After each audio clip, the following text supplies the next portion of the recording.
Soy Diego Marconetti. En esta oportunidad, en este ciclo de entrevistas de los 115 años de La Voz, estamos con la diputada nacional Brenda Austin para discutir o para plantear o para hablar a futuro sobre la cuestión de género y política. Brenda, bienvenida, muchas gracias por acompañarnos. Gracias, Diego, por la invitación. Por favor, un honor.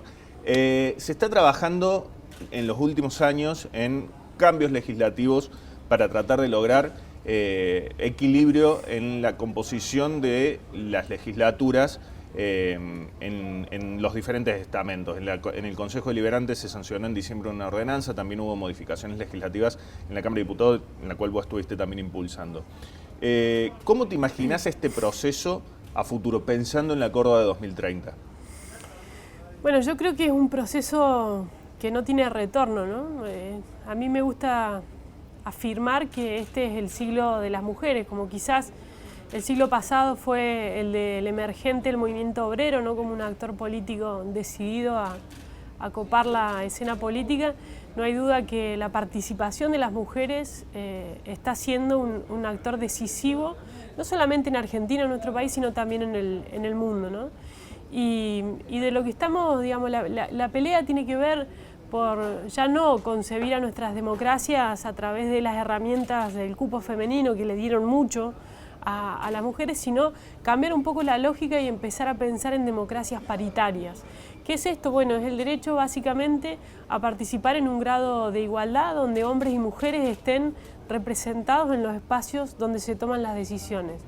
Nos tocó esta pelea en el Congreso, impulsando la ley de paridad, una discusión que fue compleja, que fue difícil porque las resistencias no estaban puestas sobre la mesa, ¿no? Eran bastante invisibles y nos impedían que el tema llegue al recinto, porque nadie se animaba a votar en contra, pero sí, si podían evitar que la ley se apruebe, lo iban a hacer. Entonces, bueno, buscar también estos esquemas de alianzas transversales entre diputadas de distintos bloques para construir la fuerza que nos permita llegar con las leyes al recinto.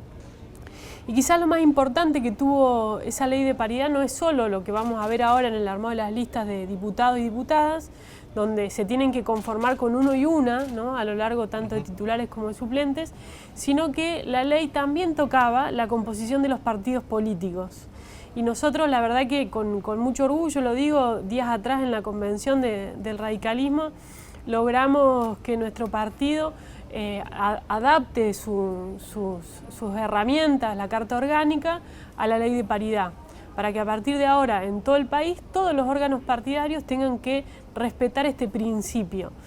Y por ahí en las discusiones, ¿no? Empieza esto de la meritocracia, como si realmente las mujeres hoy no estuviesen haciendo mérito para estar en política, ¿no? Lo que decimos es los méritos y el trabajo y la actividad política está, lo que hay es una resistencia, ¿no? Velada a permitir su paso a lugares de decisión. Bueno, en ese sentido, perdón, sí. Ahí lo que se ha logrado en las estructuras legislativas. Así es. Pero en la conformación de las fórmulas de ejecutivos todavía no se ha podido establecer una cuestión de paridad. Ahí está el próximo paso, ahí está la cuenta pendiente a trabajar. Yo creo que sí, yo creo que es una de las materias pendientes. Fíjate que en Córdoba, por ejemplo, de las 18 ciudades más grandes, el 80% nunca ha tenido una intendenta mujer. Bueno, la capital es una de esas. Bueno, y en esos municipios casi el 40% no tiene mujeres en los gabinetes, ¿no? Entonces, estos son datos, digamos, fuertes de la realidad actual de una provincia como Córdoba, que diría, digamos, que está en un proceso de transformación también muy importante, ¿no? Imaginemos lo que pasa de pronto en el NOA o en el NEA con la participación política de las mujeres.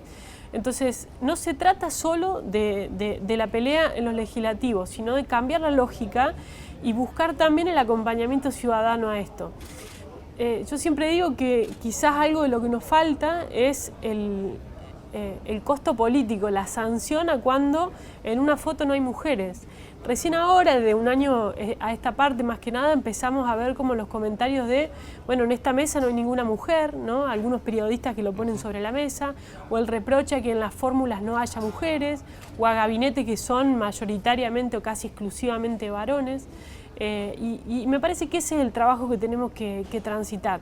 Por supuesto que las herramientas, las medidas de acción positiva, como estas que aprobamos, sirven, ayudan, impulsan, pero también tenemos que transitar un cambio cultural, ¿no? Que creo que es lo más importante en todos los ámbitos, porque esto pasa en la política, pero también pasa en el Poder Judicial.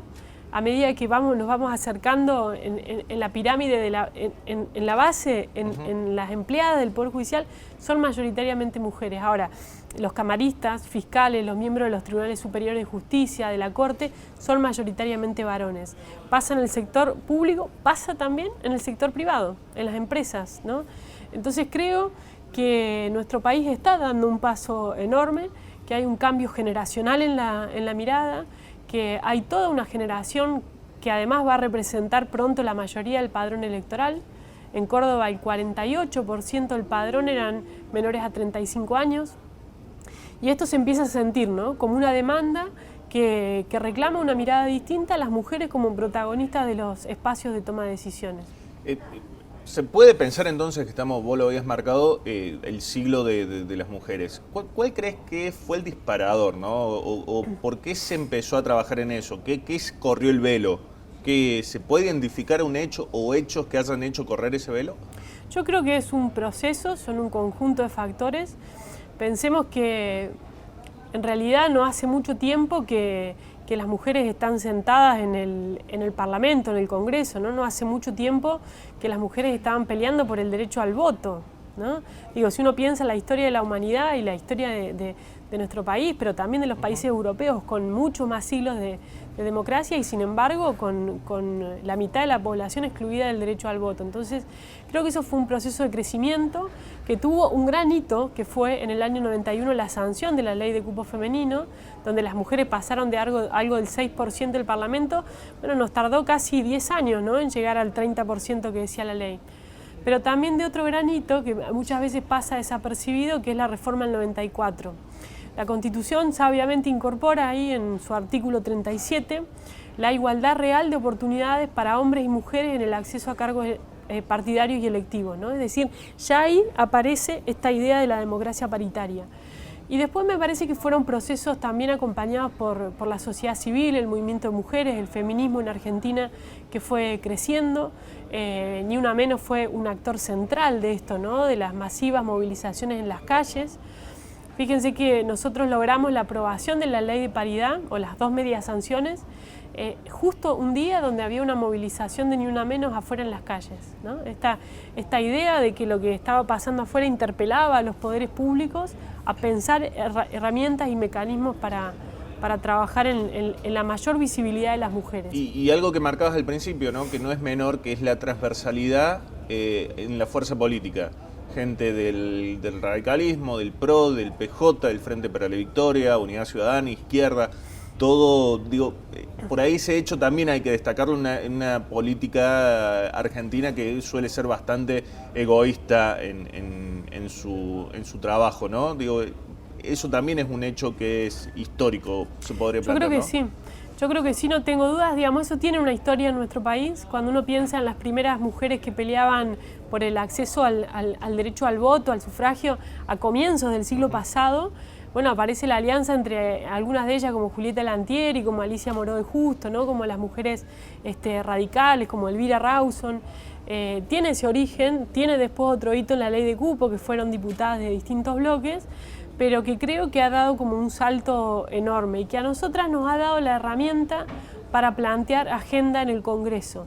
Porque muchas veces nos pasaba que llegábamos con las iniciativas adentro de los bloques y eso terminaba chocando con las estructuras de poder de los bloques, ¿no?, o de los interbloques, y no llegaba al recinto. Bueno, esta herramienta de ponernos de acuerdo, hoy un número de diputadas que ya son importante, digo, en la composición de la Cámara, nos permite realmente hablar desde las estructuras de poder, ¿no? Decir, bueno, este tema queremos que se dictamine, este tema queremos que llegue a la agenda, queremos que sea ley y lo acordamos y lo hacemos entre todos, o lo vamos a imponer como pasó con la ley de paridad, ¿no? Es una cuestión que inclusive es cuando se habla de políticas de Estado nos referimos a eso, ¿no? A a más allá de la fuerza política, ir en búsqueda de un objetivo común. Tal cual. Bueno, fíjate que justo hoy se está conociendo, en estos días, un fallo de la justicia electoral permitiendo o exigiendo que en el reemplazo una diputada que renunció asuma una mujer,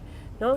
Y esto es una lista del PRO de Ciudad de Buenos Aires y la presentación la hicieron referentes de otro partido político, ¿no? Bueno, ayudando a pelear por la presencia de las mujeres de otro bloque. Bueno, esto también habla de esa capacidad de articular, de pensar juntas, de ver quiénes tienen en determinados momentos las mejores herramientas para llevar adelante el reclamo, ¿no? Y eso, hacerlo ley, porque creo que ese es el desafío. A ver, y ese también es el cambio. Esta idea que Argentina tiene mucha tradición de movimientos sociales, de reclamos populares, pero de pronto encontrar la sinergia con el Congreso, con el lugar donde se consagran los derechos, ¿no? Ese vehículo institucional de la calle a las leyes. Representado, representante. Exacto, me parece que eso también fortalece muchísimo el reclamo de las mujeres en Argentina. Vos marcabas también que el radicalismo hace unos días en la convención también dispuso la paridad en las estructuras partidarias. ¿Es el primer obstáculo, vos que sos militante de toda la vida, pero has tenido un crecimiento muy importante dentro de lo que es el radicalismo? ¿El primer obstáculo está ahí en los propios partidos políticos? Bueno, yo creo que hay que cambiar, sin lugar a dudas, la matriz de los partidos, ¿no? Tenemos que pensar en partidos que dejen de pensarse como estas herramientas del siglo pasado, que se ayornen, que generen mejores espacios de toma de decisiones entre sus militantes, que se comuniquen con lo que pasa afuera y la endogamia. ¿Vos lo viviste así? Y creo que ahí, digamos, uno de los desafíos es la inclusión de las mujeres y de los jóvenes como actores plenos en la toma de decisiones, no de los jóvenes, en nuestro caso, dentro de la juventud radical, sino de los jóvenes tomando decisiones en conjunto con el resto de los actores partidarios. Y creo que esta ley va a ayudar a eso, porque a partir de ahora, cada vez que hablemos, por ejemplo, del Congreso Partidario que va a sesionar en los próximos días, bueno, a partir de ahora va a tener que tener una composición mitad y mitad entre hombres y mujeres. Y eso va a obligar a visibilizar a muchas militantes que en toda nuestra provincia, en cada rincón, vienen poniendo el cuerpo, el esfuerzo, la vocación y la inteligencia para trabajar por nuestro partido, ¿no? Pero que a veces, a la hora de armar las listas, no eran tenidas en cuenta. Y el otro elemento es la ley de financiamiento político, que también hay una ley que terminamos de aprobar semanas atrás, que va a regir para estas elecciones, establece que del dinero que reciben los partidos políticos para las capacitaciones, un 30% tenga que ir para la formación de jóvenes menores de 30 años y otro 30% para el fortalecimiento del liderazgo de mujeres, ¿no?